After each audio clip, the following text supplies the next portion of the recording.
मुसलमानों, तुम्हारी हैबत इन लोगों के दिलों में अल्लाह से भी बढ़कर है। ये इसलिए कि ये समझ नहीं रखते। ये सब जमा होकर भी तुमसे नहीं लड़ सकेंगे, मगर बस्तियों के कलों में पनाह लेकर या दीवारों की ओट से। इनके आपस में भी बड़ी लड़ाई रहती है।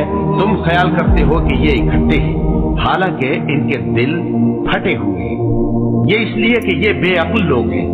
इनका हाल उन लोगों का सा है जो इनसे कुछ ही पेशतर अपने करतूत की सजा का मजा चख चुके हैं, और उनके लिए दुख देने वाला अजाब तैयार है। अना नहीं तो अबू जहल को अबू जहल रखा, और आज अना नहीं ज़हीर रसूल को काफिर से काफिर ही रखा हुआ है। दोबारा कलमा पढ़ना नसीब नहीं हो रहा। मैं खुदा का खौफ करे साद रिजवी साहब, आप भी कुफर के जुमरे में जा चुके हैं। दोबारा तो मानने स्टेज से जाएं, कलमा पढ़े, तौबा करें और अपनी बीवियों से निकाह करें, या मेरे फतवे के ऊपर मेरी इस्लाह करें। अगर आज भी उन उलमा का फतवे में नक्श है, उसकी इस्लाह करें। खामोश क्यों है? खामोश क्यों है? इतनी अना आपकी कीमती है कि आपको अपने ईमान से कीमती है?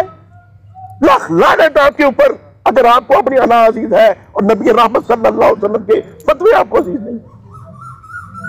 ये तहरीक लबैक चला रहे हैं।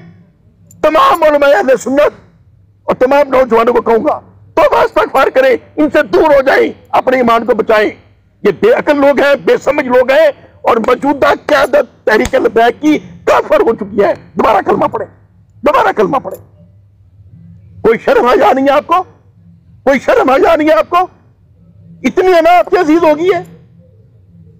बहरहाल अल्लाह ताला ने हिदायत दे। हमारे भाई हैं, हमें मोहब्बत है उनसे, इसीलिए हम कहते हैं कि तौबा करके अल्लाह के कब्र में जाने से पहले पहले दोबारा मुसलमान हो और अपना अपना निकाह दोबारा पढ़ लें। और वो हजारों मजमा जिनको आपने गुमराह किया अपने इल्म के झांसे में, उन बेसमझों को भी समझाएं कि तौबा करें। हमने एक कुफर किया जो गलती से हो गया या गुस्से में हो गया, अल्लाह माफ करने वाला। अब दूसरी बात यह है